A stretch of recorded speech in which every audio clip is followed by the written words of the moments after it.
Welcome, everyone, to the 2024 Deathies nomination announcement. This will be our fourth, is that right, Dakota? It Fourth feels like year it. of doing the Deathies, and wow, I'm a little shocked it happened once, let alone four times. Um, my name is Jeff Bulmer. I will almost certainly be one of your hosts for the Deathies this year, and I am joined by Dakota Arsenault of Contra Zoom Pod. How are you doing, Dakota? I'm doing great. Yeah, I'm pretty sure this is the fourth year. It feels like it's been 4 years. I know you're an instrumental person of the whole AoDR community, and I feel like I've been a pretty active member. So hopefully people know us both by now. You're the host extraordinaire. You and Pierre every year host this excellent show. I usually present a category every year. And then sort of humor Paulo in all of his crazy schemes that he comes up with as well.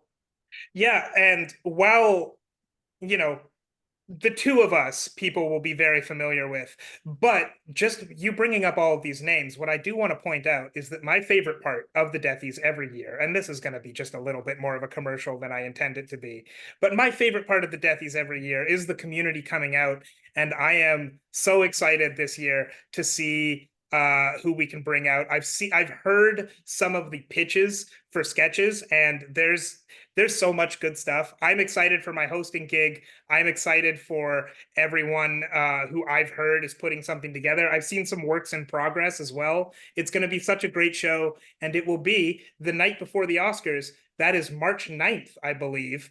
And the time will be in the description of this video. If I'm not mistaken, it should be, you know what? If I have to say, if I'm not mistaken, I'm going to stop You myself are right there. mistaken. Yeah, I'm going to stop myself right there. That's probably fair. We'll let the people that edit this video and release it include all of those fine details that you were trying to recall. So you will see all of those details in the description. And without too much further ado, we are going to get into what we're here to talk about tonight, which is the nominations for our Deathies specific categories. Now, for those of you who don't know, the Deathies has all of the 23 categories of the Oscars with all of the same nominees. We will vote on those. However, in addition to that, we have a few different branches in our community that nominate various elements of films. We've got 6 branches. I'm not going to list them out all right now because we will introduce them as they're coming up. Dakota, are you ready to hear our first nominees? I'm really excited. This is exciting for me too because I don't know any of these nominees at all. Like I know what my branch, what we put forward as nominations, but I don't know what made the final cut even for the creators branch. So all 6 of these branches and categories and nominees is all going to be brand new for me. So I'm very excited to hear what you're about to announce. One last thing before I said no further ado, one last adieu. Before I read out all the nominees, there is a stipulation from last year that we have carried forward this year, and we'll talk. There's one small exception to it, but there is a bylaw that we have that states that any of the nominees for any given branch, no more than 3 can be non-death race films. Non-death race films in this case is defined as any film that has not qualified for that is not nominated for an Oscar, an Independent Spirit Award, or the BAFTA. Most of the movies that are on this nomination list today will fall well within those limitations. That's an awful lot of movies. But just to make sure that anyone who is interested in watching all of the nominees before they vote can in fact do that, we try to overlap as much as we can with the other awards. So, with that said, the first branch I would like to introduce is the Animal Lovers branch. The Animal Lovers branch presents the Johnny Award. Johnny being named after the unforgettable lion in 2019's Les Miserables.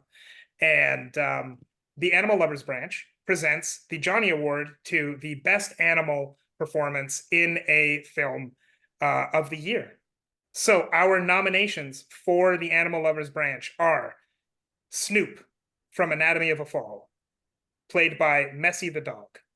who actually won the Palme d'Or at Cannes. Chaplin from Fallen Leaves, played by Alma the dog. Godzilla from Godzilla -1, character VFX by Kosuke Taguchi and Takashi Yamazaki. Lila from Guardians of the Galaxy Volume 3, motion capture performance and voice by Linda Cardellini. And the dog from Robot Dreams, character design by Daniel Fernandez Casas. Dakota, what do you think of our first nominees from the Animal Lovers branch for the Johnny Award?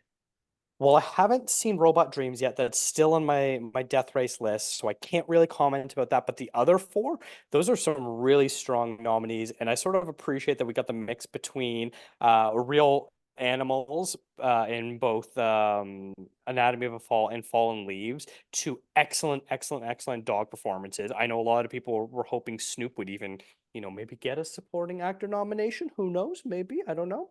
Godzilla, fantastic. Huge Godzilla fan. So anytime the G-Man makes an appearance, I'm all for that. And then the Lila performance in Guardians of the Galaxy was such a once again, every few years we get these really terrific motion capture performances that like really make you wish that the real Oscars had some sort of motion capture voice performance award. And I thought Linda Cardellini was absolutely phenomenal in her performance as is she a weasel or an otter? I think she's an otter. I think she's an otter. Yeah, I think she's an otter. Just fantastic chemistry playing across Bradley Cooper's Rocket.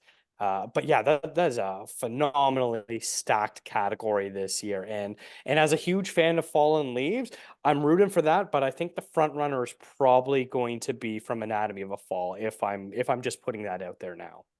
Now, I will just add to that. I have seen Robot Dreams, and I think that Dog from Robot Dreams might give the other two dogs a run for their money. I think that this is a Okay. very dog year, and Mhm. I do personally think that if I had to predict a winner, a dog is going away with this one.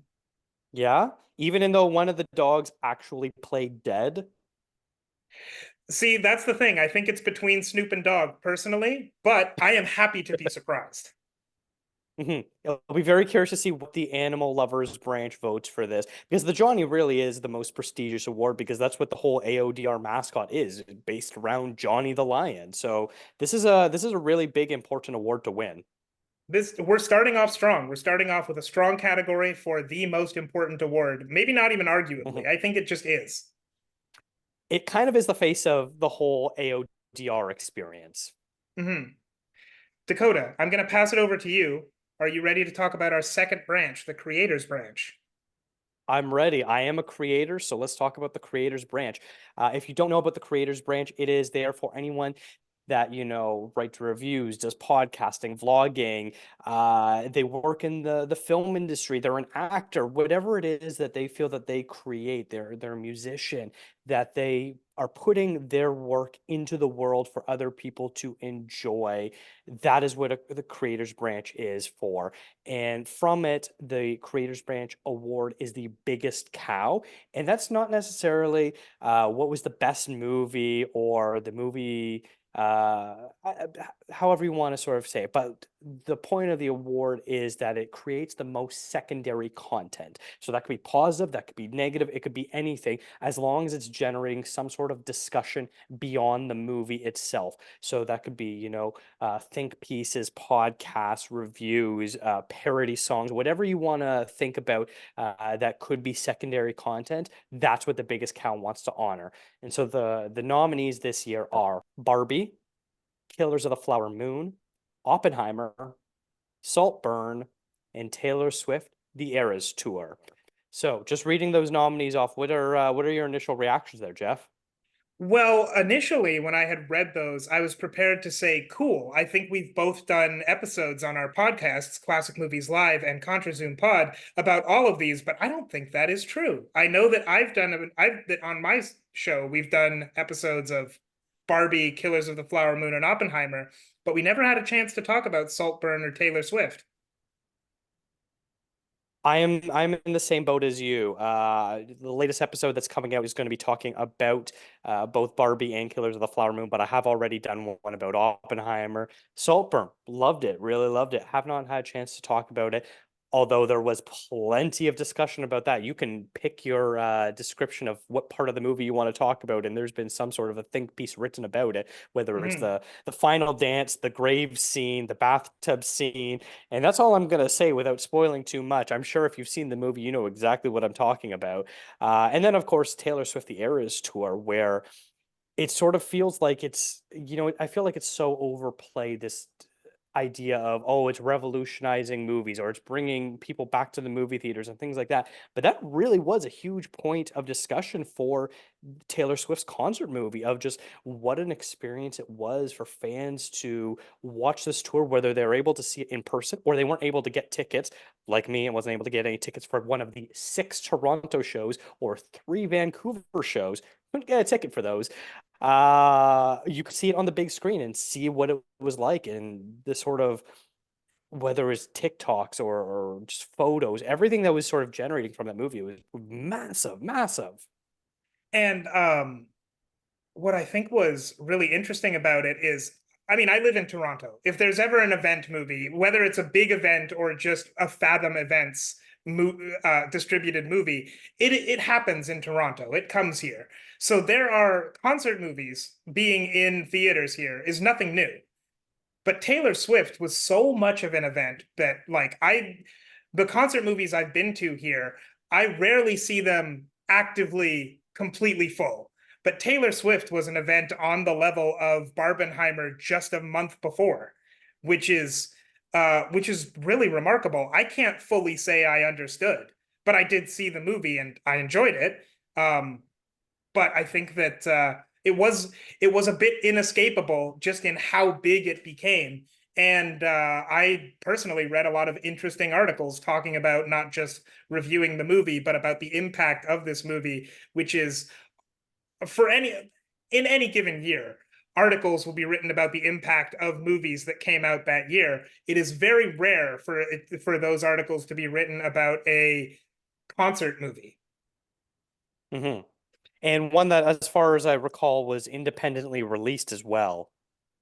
I think it's her own distribution company, which I Hmm. won't speak too much more to this, but I believe she just recently announced she's going to start filming her directorial debut, which I would assume will also be independently distributed through her company. Which is, it's going to be interesting to see how that company develops as a distribution company, which I Hmm. specifically bring up because I know that you have some interest in distribution companies, hosting an entire podcast series about A24. That is very true. I do like distribution companies. Big fan of them.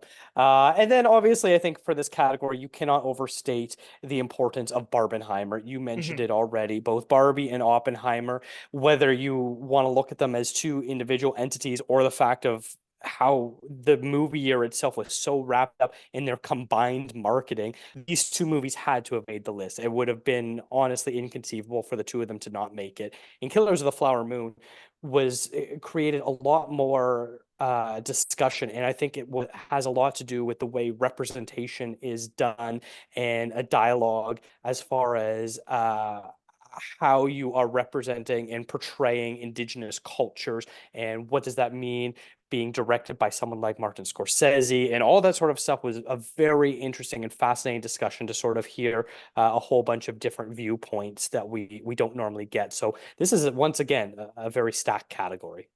Mhm. Now I'm going to move on to our third category, which is the food and drink branch. The food and drink branch awards awards. They are a bit unique in all of our branches in that they award the award for the best food and drink scene. The food and drink branch isn't necessarily, they are awarding a whole movie, but they are not necessarily awarding the entire content of the movie. They are awarding a specific scene, within that movie. So this is an especially fun one because when the Oscars come up and they have to show their Oscar scenes, there's a bit of interpretation and a bit of anticipation. Which scene will they show? With the best food and drink scene, we know exactly which scene they're going to show. They're going to tell us right now. So the nominees for the best food and drink scene are Breakfast with Thoughts of Death from Barbie, which is right near the beginning, with the heart-shaped waffle, butter, and imaginary milk being burnt and expired, flipping the script on Barbie's dream opening scene to this harsh reality. The Family Taste Test from Flamin' Hot, where they are chopping ingredients, making batches of Flamin' Hot Cheetos, and tasting them. It burns bad, it burns good. Hot Dogs from May December. The dramatic score as she looks in the fridge. I don't think we have enough hot dogs. Cut to hot dogs on the grill. Tarts from Poor Things. Teaching adventure. To be inhaled with gusto in Lisbon, right after the title card. And Water from the Bathtub from Saltburn, which, in the interest of not spoiling Saltburn, I will not say. However, I have been provided with a timestamp, which I can put in the which I will put in the description.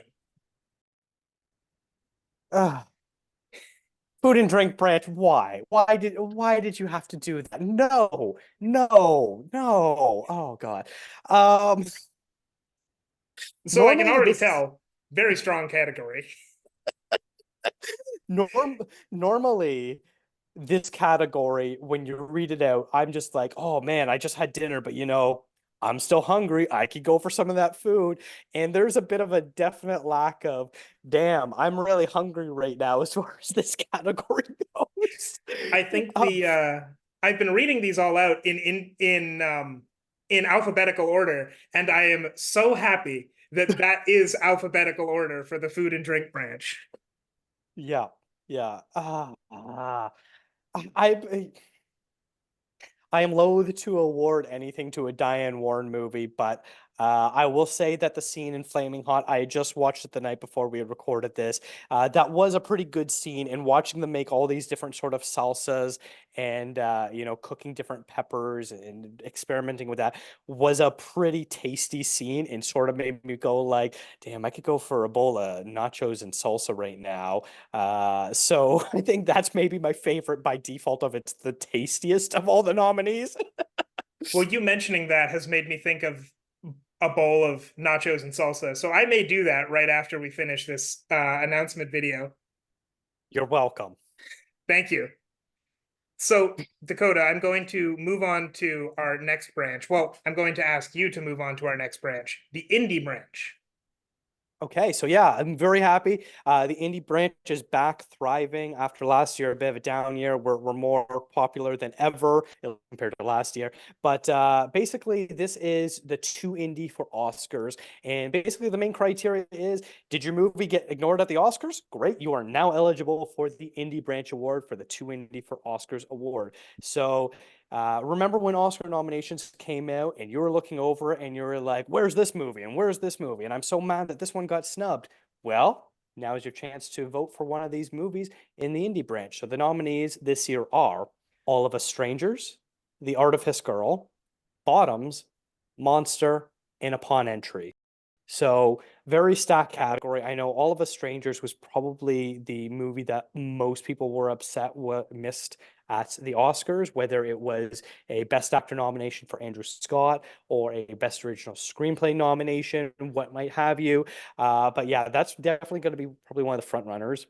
Bottoms, I know I absolutely adored that movie. It was one of the funniest movies last year. I really loved the comedic take that this movie had. And then Monster was so far as of right now, my number one movie from 2023, and one that I was super disappointed Japan didn't end up Korea didn't end up selecting for their nomination. Was it Korea or Japan? I cannot remember. So that was a Japanese movie. Right. I am not sure. Perhaps Korea could have selected it, but I don't know that it would have been eligible for Korea. Yeah, I don't. It was not. It was. You're right. It was Japan, and they ended up selecting Perfect Days. Once again, a stacked year from Japan because they had multiple really strong films, including Monster, Godzilla minus one, things like that, as Mhm. they always do. I'm not familiar with the Artifice Girl and Upon Entry, so I cannot speak to either of them. So I don't know if you've seen either of them and are able to elaborate. Yeah, the Artifice Girl is so this is a very strong year for the spirits, clearly, because All of Us Strangers, the Artifice Girl, Bottoms, and Upon Entry were all nominated at the Indie Spirits. Um, Monster may have been. I don't believe it was, but all the other ones definitely were. The Artifice Girl is a really interesting it's a really interesting, mostly conversational movie about AI and the implications of current AI that I thought was especially nice because it's a movie that doesn't talk down it doesn't oversimplify AI, but it also doesn't talk down to the audience. It's got some really interesting things to say, partially about AI, but as you go on, it's more about consent and alternative. I'm gonna say lives, but I don't mean alternative lifestyles. I mean uh, a big part of it is what would be the rights of an artificial person at a certain Hmm. point. Um, it's hard to describe it's hard to describe in detail, but I think that you specifically would really like it, Dakota. And it is a really it's a really excellent, very very clearly low budget, but low budget in that they have like one or two locations and a small cast, mostly just well, performing an excellent script without too much with just the right amount of visual flair, I will say. Okay, good to know. Um, Who is it? Is it Logan that usually makes all these letterbox lists as far as nominees? If it is, I'll make add that to my letterbox watch then. yeah, Logan is pretty good about making lists. Nico does as well. Two of the other Right, Nico members as of well. the two of the other Hmm. members of the Academy of Death Racers. What I would also say, Upon Entry is one of the most infuriating movies I've seen this year, in a good way. It's a very strong, again, conversational, only a few different set pieces, very small number of actors, and it's about a couple who gets randomly selected for a security check at an airport, and it takes place in almost entirely real time as Oh, the airport security basically tries to ruin their relationship. And it is infuriating, not just because of how effective it is at breaking down their relationship, but in how actually realistic and relatable it is. Now, I have thankfully never had an entire relationship break down in an airport over a random selection, but anyone who has been to an airport, especially in North America, since 2001, will know that the airport security is they are very happy to make it feel like to make you feel like you are not welcome in the US. so what you're saying is finally we have a 3.5 hour movie that is worthy of its runtime? Because if you say it's in real time, that's what I'm assuming. It's I said almost real time, and I specifically said almost real time because it's an hour and a half, but like a lot Oh, of the actual waiting is cut out. If there's a point where they okay. would just be waiting in the room doing nothing, that is cut out, which is good because that's the reason it doesn't go on for 3 hours. Because I think in universe it does take them a full 5 hours. Okay. Because as someone who last year spent, I think, over 2 hours waiting in line at an airport to get a food voucher, this sounds like an absolute horror movie to me. Oh, it is, and I think that you will. I think you will. I'm going to say enjoy it, but with a heavy asterisk. You are not going to enjoy anything about it, but you will acknowledge afterwards that it was a worthwhile movie to have watched. Alrighty. The next category we have is a category that I believe was new, I want to say 2 years ago, the Kino branch. The Kino branch is one of my personal favorites because when I see the Kino branch and when I see the nominees, it is clear for me, when I see these nominees, I see movies that someone had a blast watching. They are not necessarily They are not necessarily movies that would have been Oscar contenders in some cases, but in some cases, not only are they Oscar contenders, they're very funny, fun to watch Oscar contenders. So this is, I think that a lot of times, while the Kino branch is one of the hardest to specifically describe, it is one of the funnest branches because any single thing on this list, I can tell you from experience is going to be a hell of a time going into, and I would be very excited for anyone to watch and tell me their opinions on. For the Kino branch, we have Fast X, Five Nights at Freddy's, Naiad, The Pope's Exorcist, and Renfield. What do you Okay, think of this cast?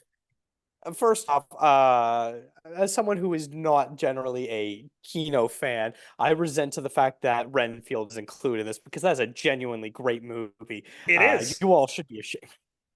I Um, I don't think anyone should be ashamed for nominating a great movie in a great category.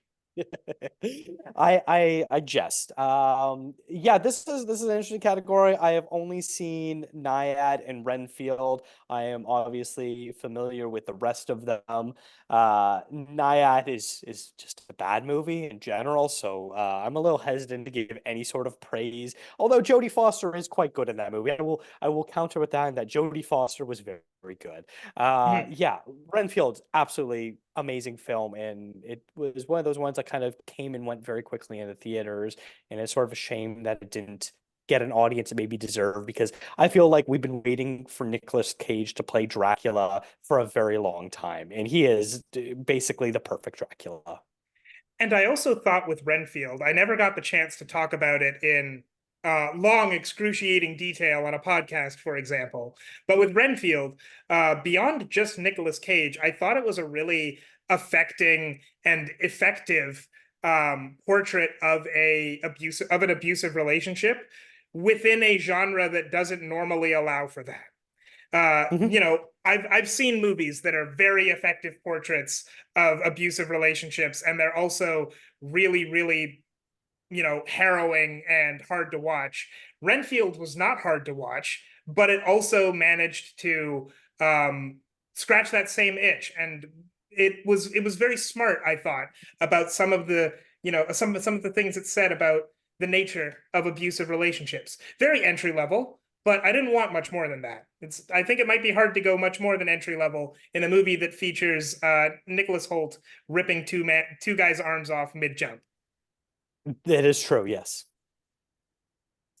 And I know you haven't seen it, but Fast X does have maybe the best addition to the franchise in Jason Momoa. I think he might be my favorite villain I've seen in the Fast and the Furious movie, and he is genuinely scary in that movie. I have no idea how they managed to make a villain who's genuinely scary in a Fast and the Furious movie, but Jason Momoa pulls it off. Well, good for Jason Momoa. Uh, we are on to our final category, which I'm going to hand it over to you, Dakota, to read out our last nominees, or the nominees for our final branch.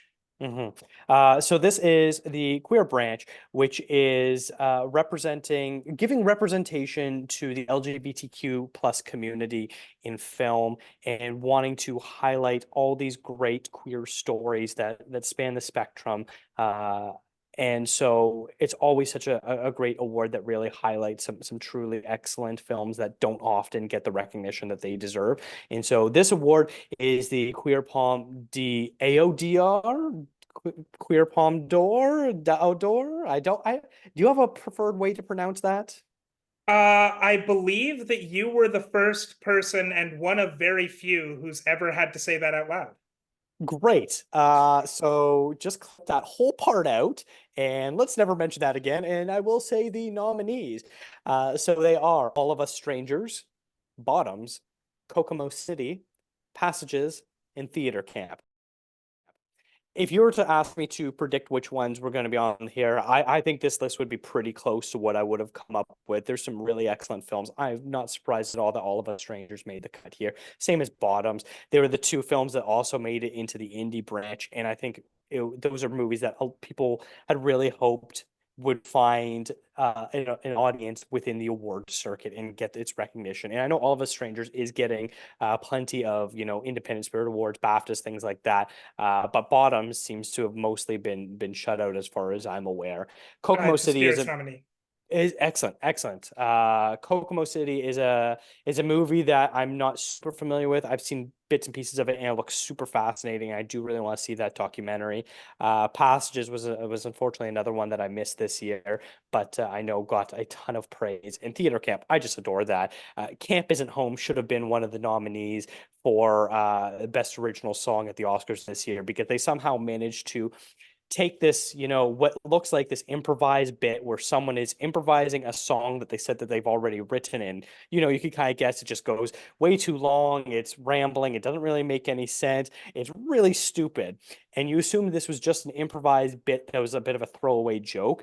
And then at the finale, we're seeing this musical performance, and they do a whole rendition of this song with huge orchestral swells and people coming in and doing solos and choir arrangements. It actually brought tears to my eye of just like how beautiful it was, and that they were able to wrap up the whole theme of the movie into this one really ridiculous joke into this really heartfelt performance as well. So five excellent films. I'm very, Kokomo City and Passages are high up on my watch list and movies that I do hopefully I'll be able to watch before the Deathies. Yeah, I unfortunately from this list I have not seen Kokomo City, one that I am hoping to watch within the next couple of days because it is a Spirits nominee and Spirits voting is coming up pretty quick. I would like to try and finish whatever nominees I can before I cast my vote. But otherwise, I'll definitely see it shortly after. Passages is one that I'm very happy to see get some recognition. It's another one about abusive relationships, and it has a completely different take, obviously from Renfield, but also from other ones that I've seen before. One that I was very, very impressed by Ben Whishaw in that. The core trio, Ben Whishaw, Adele, Exarchopoulos, which I am 100% pronouncing wrong, and France And Rogowski. Rogowski. Yeah. I got two of them. I am sorry, Adele. But yeah, once again, very strong category. I have to say, I think that I don't always think this, and I think I've made that. I think I've made this clear on previous nomination videos that I don't always think this.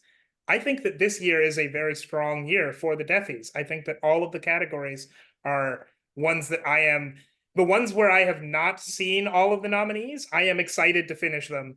And the ones where I have seen all the nominees, even if they wouldn't have been my exact five, they're usually five of my top six. Yeah, this is a very stacked year. And I think that goes to the movie going year in general, where there are Mhm. so many strong years. I'm currently breaking down the different Best Picture nominees on my podcast.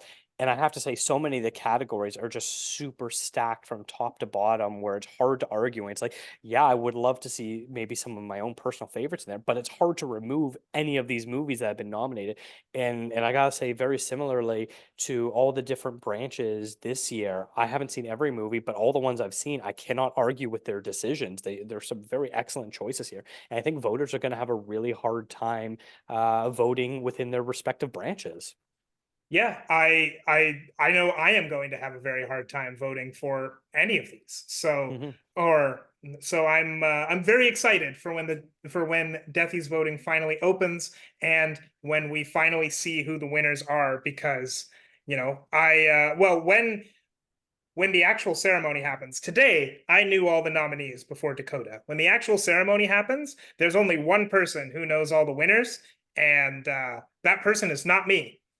So I'm actually not even sure that person might keep it a surprise. I don't know. I think they might not be able to, but I think they try. I know all the winners in advance. Oh, two people know all the winners Two in people, advance. yes. Astro sends me the list because I do the narration every year, so I have to know the winners and the breakdowns so I can talk about the different voting patterns. Well, then that will be an interesting role reversal this year. And I guess it will Uh-huh. have been an interesting role reversal last year too. Yep, I've done it every year now, so this is going to be my fourth time doing the narration.